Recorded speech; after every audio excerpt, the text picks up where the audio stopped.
So today I'm looking for the Rembrandt Museum or the Rembrandthuis, and I just came across this beautiful view with the canal and the ferry with the beautiful changing leaves. It's just a beautiful and enjoyable day for me. And the museum should be around here. But look at that beautiful view. Beautiful.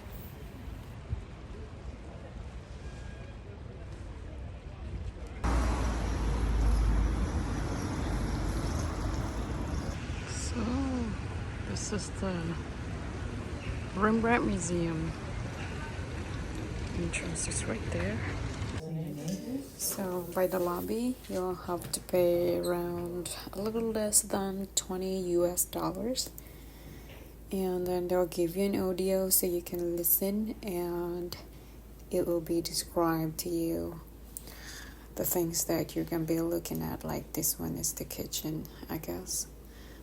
And it's very enjoyable just listening to it. Yeah. And how they used to live back in the day, but this house was considered to be a really rich person house back then. It's beautiful, and so yeah, I'll just show you guys around.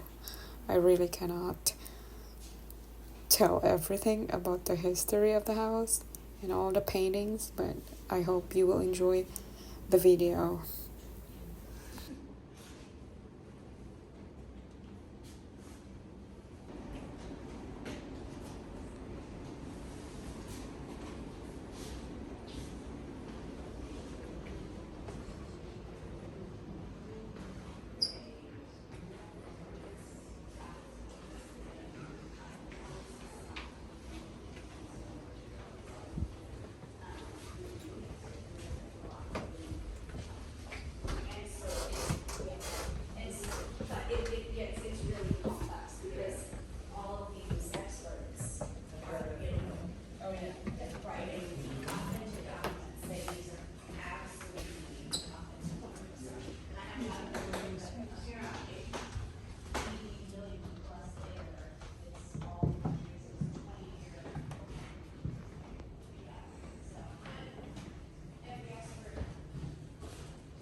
Eu achei que era que procurando onde eu tô.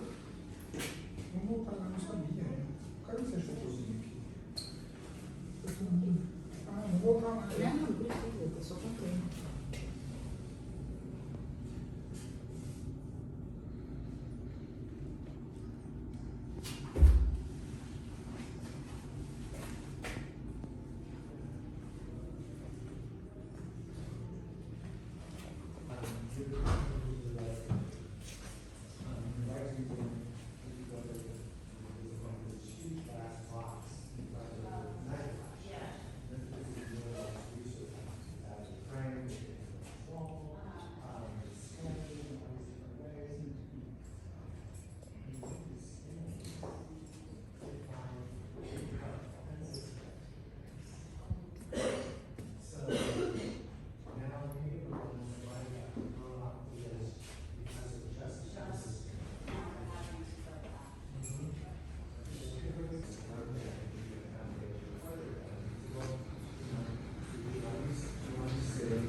like then- a display for him to, Mhm. and you pick. Yeah. Oh, I'll do that Yeah. one.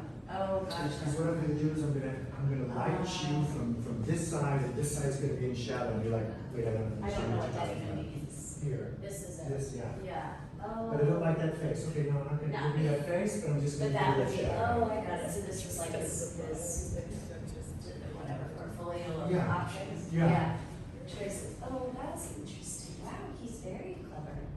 Yeah, so again, he's really good at promoting Business. himself. Yeah, the business. Yeah, that's why.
Nee.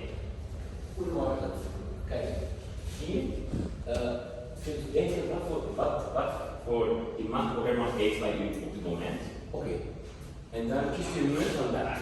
Er zijn 5 mogelijkheden. Kiest u een munt, stel je nou een miskende genie, dan pakt u een groene. Of als u denkt nou de heilige, dan pakt u blauwe. Of de draad, dan pakt u de rode. Of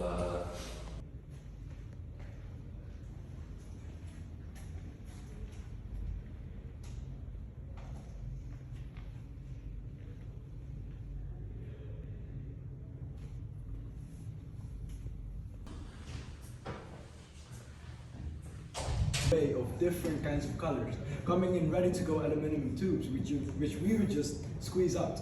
And you can even buy, well, buckets of paint, right? But our old master, Rembrandt, in the 17th century, he wasn't as lucky. There were no stores who would create paint for him, let alone sell it to him. So he had to handcraft his own paint.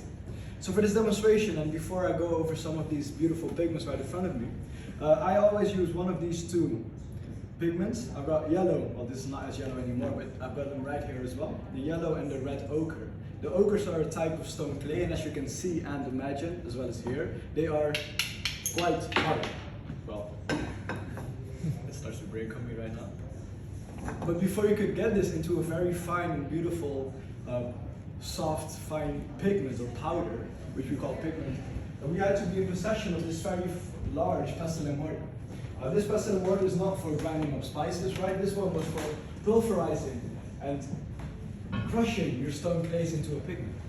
Now if we've done this, we grab just a little bit of this very fine powder or pigment, and we would put it on top of a very flat surface, like so. And from here on out, you actually had a few different options. You could either crack one of these eggs right behind you and use the egg yolk as a binding vehicle, create like a tempera. Rembrandt, however, he really loved his linseeds. So these seeds are called linseeds from the flax plant. And nowadays the linseed is actually considered a superfood, right? Very good for your health, keeps your skin clear, your hair healthy, all of the good things that you would want in life. And you might have even had linseeds on your breakfast this morning, so they just sprinkle it throughout everything.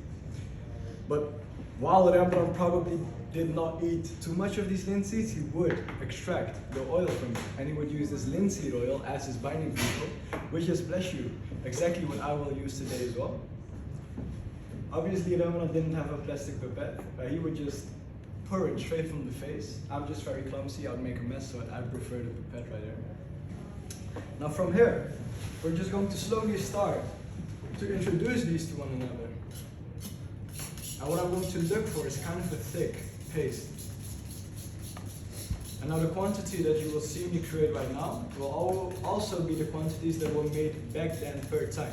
And so if you are familiar with one of Rembrandt's more famous work, right, with the night watch, for example, and you've seen how large the night watch in its entirety is, then you can imagine how many times Rembrandt had to go through this process right here to create such a beautiful, but especially very, very large masterpiece.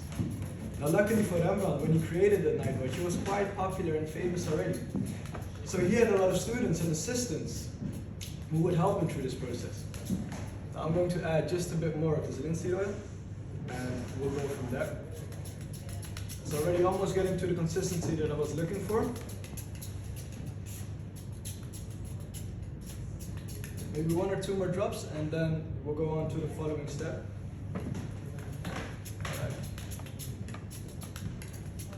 Now you might think that our oil paint is already ready for the brush, but we're not there quite yet. So what I've done just now, in the most simplest of terms, I've got our dry pigment right here, and I've got wet linseed oil. And I've just made our dry pigment wet with the linseed oil, so they have not been blended up into one substance yet, which means that at this stage right here, it is still separable, so you can still divide them. So if I were to use this right now on a canvas, there is a chance that as it starts to age, that it could divide, and then it could come crumbling down, which is the last thing that you would want in a painting. So in order to make it one substance, I'm going to use this muller is created out of Belgian freestone. It has a fairly nice heavy weight, first of all, and a flat surface, which I will use. I'll put it on top of my almost oil paint, and I will start to grind away. Now what I'm doing right now on a molecular level is I'm grinding those molecules.